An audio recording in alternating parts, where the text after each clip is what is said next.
મિત્રો, આ જે તમે પાણી જોઈ રહ્યા છો એ પાણી લગભગ અમે તળાવમાંથી લાવીએ છીએ અને એ તળાવ અહીંથી લગભગ 300થી 400 ફૂટ લાંબુ છે. ત્યાંથી અહીં પાણી આવી રહ્યું છે અને આ જે તમે જોઈ રહ્યા છો એ ખેતી ભેંસોને ઘાસચારા માટેની છે, તેમાં પાણી પાવી રહ્યા છીએ.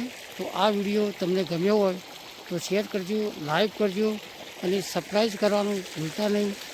જય ભારત, જય ગુજરાત, જય હિન્દ, જય જવાન, જય કિસાન.